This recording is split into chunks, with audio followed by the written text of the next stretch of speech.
This month's core story is The Selfish Crocodile by Faustin Charles and Michael Terry.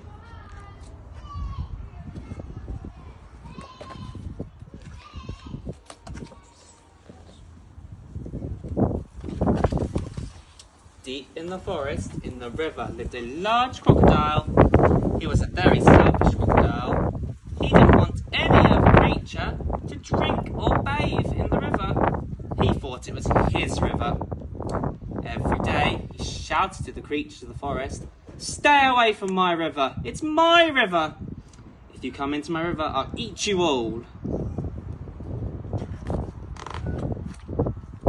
So, there were no fish, no tadpoles, no frogs, no crabs, no crayfish in the river. All were afraid of the selfish crocodile. The forest creatures kept away from the river as well. Whenever they were thirsty, they went for miles to drink in the other rivers and streams.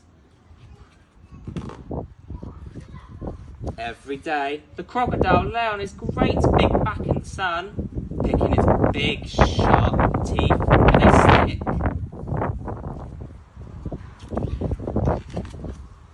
But early one morning, the forest was awakened by a loud groaning sound.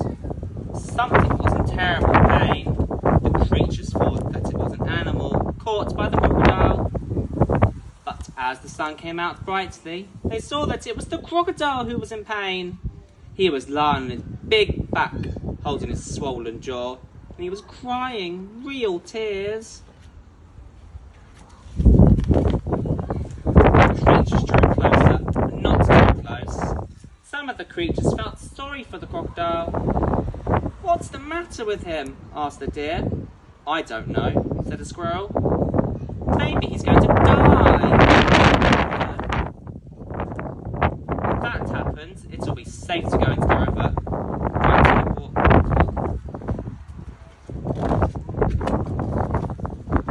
The animals thought about this. They hung from branches, they hung from vines, they buzzed in the air, and they shook their heads as they watched the great big crocodile in pain.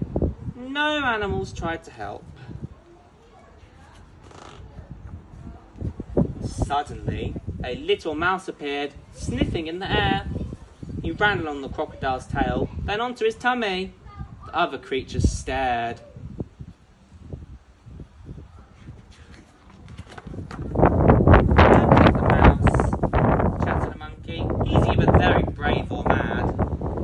"He's going to be eaten for sure," said an iguana. The mouse crept along the crocodile's big neck and into his open mouth. There was a hush in the forest. The mouse got hold of something and pulled and pulled and pulled. Then he put it on his shoulder and walked out of the crocodile's mouth.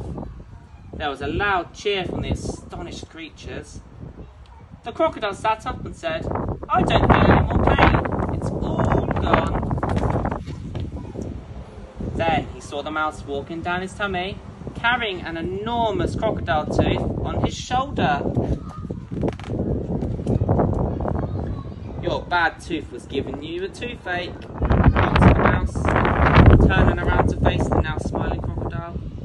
"Do you want it back?" "Oh no, let's rid of it. And when you've done that, come back, I'll have a present for you."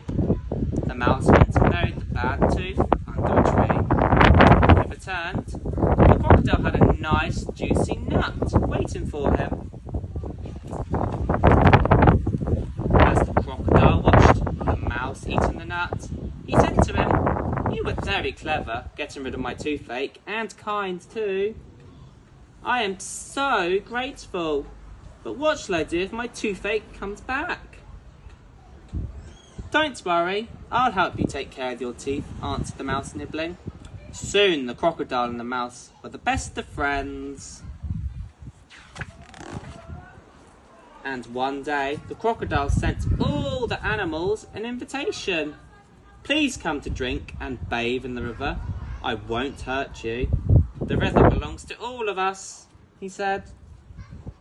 The creatures weren't afraid to bathe in the river anymore. Although the crocodile was sometimes snappy, they grew to love him. And soon the river was full of fish and tadpoles and crabs and crayfish.